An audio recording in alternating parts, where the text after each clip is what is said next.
Hey everyone, welcome back to New Release Today. My name is Brian Ford. We're talking with some of your favorite artists in Christian music, and today we're talking with a fan favorite, legendary artist that I've loved ever since growing up, Michael W. Smith. How are you doing? Doing well. Thank you. Thanks for having me on. Of course, it's an honor again to talk with you. You've done so much throughout music throughout the years. So, first and foremost, thank you for how much you poured in and just really helped so many people, believers, with their walk of faith through music. Thank you so much for that. Yeah, you're welcome. Thank you. And man, you got a lot of exciting things coming up. You've released two new singles recently. Like, these are incredible. I love your worship stuff, but you also still put out some incredible pop, contemporary, alternate rock stuff, all the styles of it merged together in just this beautiful blend. What can you tell us about these two new songs? Well, they just fell out of the sky. I mean, it's hard. It's like there was no grand scheme I've never really tried to write for any genre. I just kind of write what I'm feeling. Some days I'm writing a worship song. Some days I'm writing cinematic music.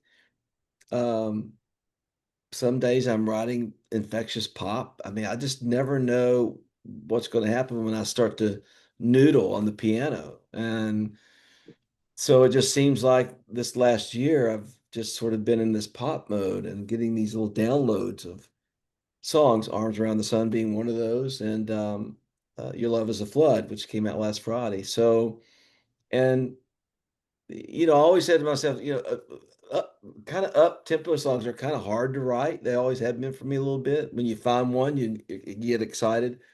I've got 7 of these things already in the can, that I'm excited about. So there's just a lot of it's exciting. It really is. And after doing it for all these years, I still wake up once a year and you've been dry for 2 months and you think, "Oh, it's over. It's been a great run. Thank you, God, for the 4 decades I've gotten to do it." And then all of a sudden, one day you can't hit record fast enough.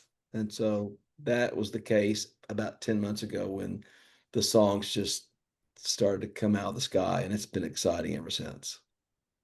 Wow, I love that. And these two new songs, they remind me of like your album A Million Lights that came out a few years ago. It's got that infectious pop sound to it. Your Love is a Flood is probably one of my favorite songs you've ever done. It's just an incredible Really? song.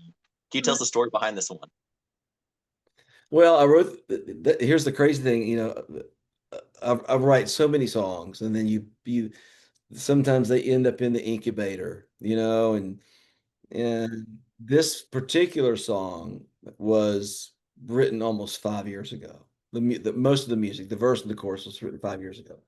And I've always gone back to it and going, "Gosh, why have I not done anything with this song?" Well, long story short, working with Jason Walker, um, on a lot of the lyrics on this record, and I sent him a bunch of songs, and that was one of them. I said, "I can't shake this one." And 5 days later, he sent me a lyric, and he knows my heart and love, I love to talk about the grace of God. I love to talk about the love of God and try to how do you describe it in a different way that's never been said before? So, but he came up with this really, really great idea lyrically. And then I got excited about that, and all of a sudden, I put my crazy pop hat on and started writing this crazy bridge with an arpeggiator. I don't know if you remember that in the bridge. And then my son Tyler come in with this massive orchestration. Then I put my Jacob Collier hat on and think, let's stack my vocals and do something really sort of almost Freddie Mercury. It's not Queen,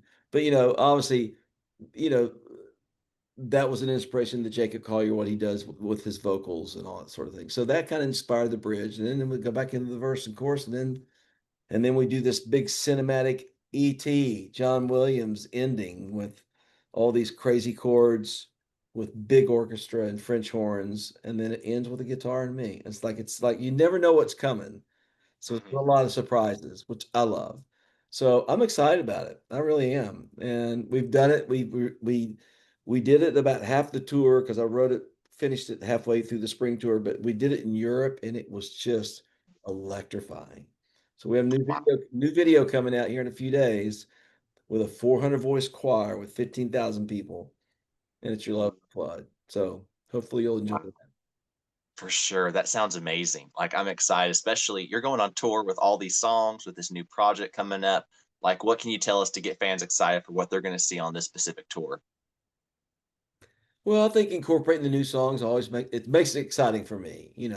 Sometimes you can't do a whole bunch of new songs. I mean, people came there to hear their favorite songs. They came to hear Waymaker or Friends or Place in This World, Agnus Dei.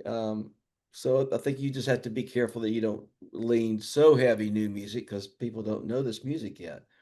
But I think we found a good blend, and uh, in Europe, there was 4 new songs in the set, and nobody seemed to mind, which was, Mm, so, I'm always trying to sort of reimagine the songs. "Hey, can we do Waymaker different?" I had always done Breathe the same way. I rearranged Breathe a year and a half ago, and I love it. It's just it almost feels like it's a brand new song, but it's Breathe, which came out in 2001, on the worship record. So, I'm always trying to retool things and rearrange, and how can we sort of give it a new life. And sometimes it works, sometimes it doesn't, and that's okay.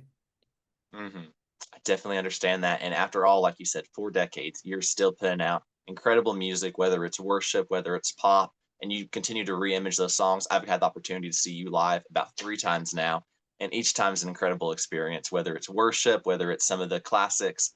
It's always been so good. So, for fans, everyone watching this, follow Michael W. Smith. If you haven't, you need to. And then go see him out on tour, follow him on socials for all the music coming out, too. It's going to be incredible. So, Michael, also, along with all the new stuff coming out, you work a lot with other artists too. Like you did Place in This World for King and Country recently at the Kayla Fan Awards. And then helped Phil Wickham, an arrangement of What an Awesome God that just came out recently. What's it like pouring into these new artists and helping these songs live on? Well, first and foremost, I got an invite. So, and I love that. I love when Joel and Luke called about the Place This World thing. And I love when Phil called about the Awesome God opportunity. I mean, um, I love collaboration. I always have. So those were easy yeses for me. I think on the other side, the flip side of that, and on the personal, on the spiritual side, I feel like it's probably um, something that I will find myself doing probably more on a regular basis is mentoring artists. I get a lot of people who ask me, "How'd you do it, and how'd you survive success? Mm, How'd you keep your family together?" Um, I will certainly share my failures as well as my successes. I mean, we all don't do it all right, but thank God. I mean, I've been married to this amazing woman. It'll be 44 years in September, and amazing family. All these grandkids and stuff. So, but you gotta. Um, I think there's some things that you have to abide by, especially if you've got a family. mm, Um, you just can't be gone 250 days a year. It doesn't work. Um, mm, And then probably the one thing when people want me to pour myself into them, what's the one piece of advice you give? And the very first thing I say is, it's not about you. mm, So let's get that straight first. It's not about you. So, and I think we have to be careful as artists. We're on stage. People are like, we just have to I said, me and a friend of mine were talking. Sorry, I'm jumping ahead. Michael Olson. I remember sitting on the porch with him, and we were talking about this celebrity thing and all the attention the artists get. And Michael looks at me and says, "You know what? He doesn't share his glory with anybody." And so we have to really be careful that we're not superstars on that stage because it's all about him. It's not about us. So, and that's always a challenge. You get people are applauding and all this sort of thing. And so, but how do you deflect that? How do you, with your posture, every night before I go out on stage, Lord, clothe me with humility. Let everything that I say, do, feel, emote, be pleasing to you, and let my posture be beautiful before you. I say it every night before I walk out. So, I think as artists, that needs to be at the forefront of probably one of the most important things that we think about being on a stage and making sure that he gets all the glory, and it's not for us. mm. Wow, that is powerful and such good advice. Even I'm not an artist myself, but just hearing that already impacts me. Even just your day to day life, whether it's work, family, those around you, let our posture always be beautiful to the Lord in everything we do. So that's so Absolutely. good. Mhm. And along with all the new music coming out, you do have a new project coming up. What can you tell us about this project? What's the heart behind it all? Well, I mean, I thought this record would come out this fall, and it's not going to come out this fall, and it's okay. I've never done this single thing. I mean, I know it's a different deal. I grew up in the golden age when people bought CDs, Mm, and they bought a lot of CDs. Um, it's a different day now. I'm releasing singles. This is the very first time I've done that. Release Arms Around the Sun. Now we have Your Love Is a Flood, and we're going to probably release another single in September. mm, Um, I'm okay with that as long as my team feels good about that. I'm okay with that.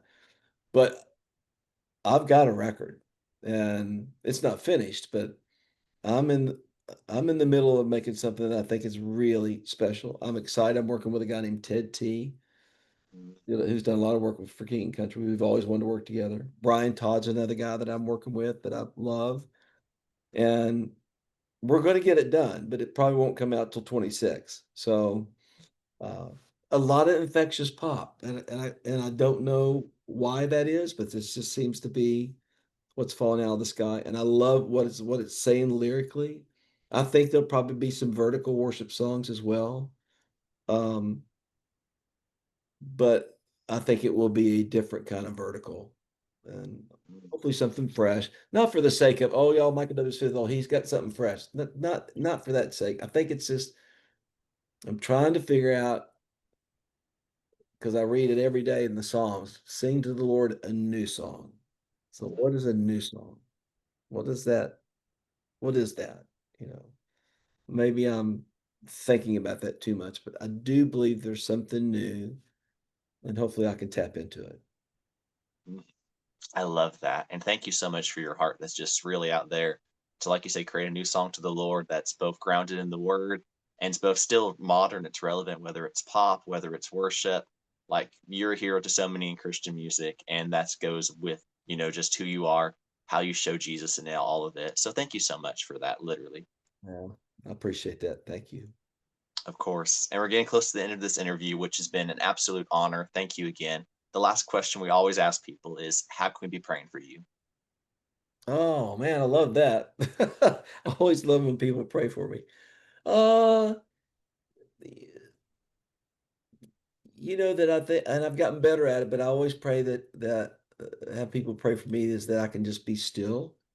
Um, Life goes really fast in this country of America that we live in. And I know there's people watching this probably from around the world, but we move at such a fast pace, and I don't think it's healthy.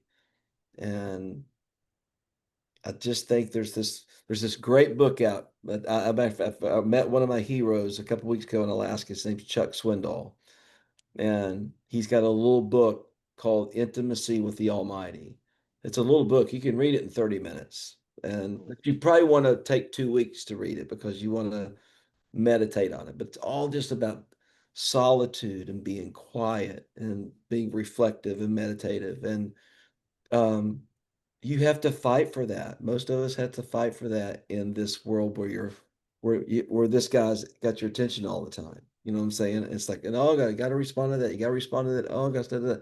And it's all of a sudden you've gone through the day and you haven't had one moment to be with the Lord. And so I think that's the key to a very, very successful, healthy spiritual life is being with God and turn your phone off and finding that closet. The closet for me is my farm.